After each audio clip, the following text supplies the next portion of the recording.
são sempre os egoísmos e, portanto, nós temos esta cidade, somos todos, fazemos todos esta cidade. Quando falamos de pobreza, não, somos todos responsáveis, particular, individualmente, da pobreza. Já não é a sociedade que faz a pobreza, já é individual. Pareceu-me que eu disse que nós éramos agentes sociais. Agentes sociais, mas todos quer dizer, nós, quando falamos porque temos os telemóveis, porque eu percebo. A questão dos telemóveis não tinha conhecimento deste fórum. De qualquer maneira, por aquilo que eu já ouvi, cumpre-me dizer o seguinte. Eu acho que o nosso país, vamos falar do nosso país, podíamos falar da África, da América Latina, vamos falar do nosso país, que é aquilo que nós prioritariamente devemos preocupar. É evidente que no nosso país há de facto fome. Enquanto tivermos os nossos gestores das empresas que ganham mais, são os que maior ganham a nível europeu, o gestor alemão está a ganhar de 1 para 10, o português está a ganhar de 1 para 32, isto é uma vergonha do nosso país. Os políticos portugueses, salvo o primeiro-ministro, em relação à Espanha, por exemplo, estão a ganhar todos acima do que ganha a Espanha. Sabemos que a Espanha tem um vencimento mínimo de 600 euros, nós estamos agora a passar por um rendimento mínimo de 426. Ora, isto quer dizer o quê? Que de facto nós não temos quem nos governe, quem nos dirijam, pessoas conscientes, e esta pouca vergonha de facto de que os políticos levavam até ao fim de 8 anos, já levavam a reforma, e agora ainda levam reformas ao fim de 12 anos, isso é o máximo que pode acontecer no nosso país. E quando tivermos essas mentalidades nos nossos dirigentes, não vamos a parte disso. Eu não queria fazer uma pergunta, eu queria dar um contributo para o debate. É que uma vez que foram ditas aqui coisas importantes, todas são importantes, mas a questão da pobreza e da fome é muitíssimo mais complexa do que algumas das abordagens que aqui foram feitas à questão.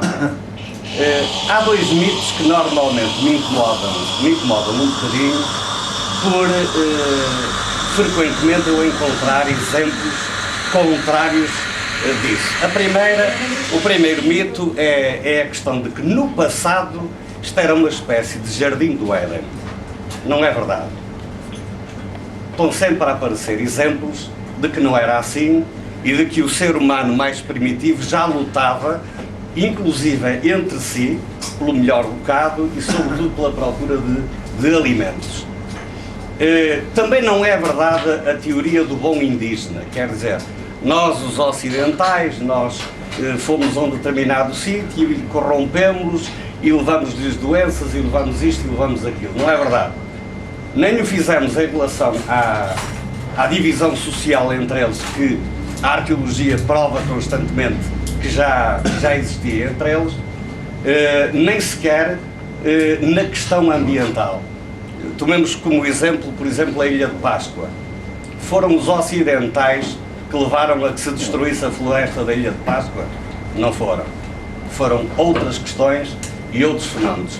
Isto para dizer que, de facto, haverá muitas razões, se quisermos recuar ao ser humano mais primitivo, para podermos encaixar este problema, mas não há uma razão apenas. Há uma coisa que nós percebemos, que é, a uma determinada altura, o ser humano adquiriu a consciência de que, para além da força física, da capacidade de se impor por ser o mais forte, há outras formas de nos tornarmos mais fortes. O grupo, a organização, o conhecimento, a sabedoria. E, naturalmente, os mais fracos procuraram organizar-se ao longo da sociedade no sentido de alterarem essa relação social. Há dois exemplos muito fortes, a Revolução Francesa, naturalmente as revoluções socialistas, que também nos ajudaram a adquirir essa consciência. Hoje é mais fácil para nós entendermos que o ser humano, independentemente de nascer forte ou nascer mais fraco, nascer mais rico ou nascer mais forte, ou mais pobre, o ser humano é o ser humano acima de tudo. E tem direitos adquiridos que... A sociedade em que nós vivemos e quem cria a sociedade não é o rico, não é o poderoso. Tudo isto não está sob o domínio dos poderosos. Quem faz as leis? Não são os poderosos não são os ricos.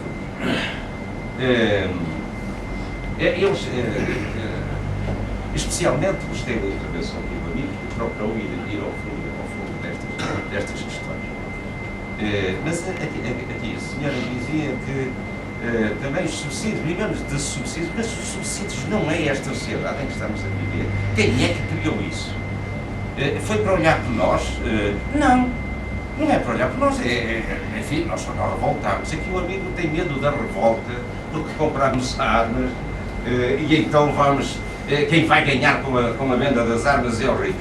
Mas é que a revolta, a nossa indignação, a revolução que é preciso fazer, se calhar, não é se calhar, eu tenho a certeza que nem é com armas, hoje não pode. Nós hoje não podemos fazer uma revolução.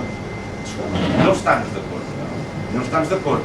A revolução tem que se fazer, tem que se combater a riqueza, tem que se combater os ricos, porque os ricos só amealham, querem lá saber do amigo que está ao lado. Agora, não lhe vamos dar um tiro, como você disse. Nem em Portugal e em nenhum país hoje da Europa se pode fazer uma revolução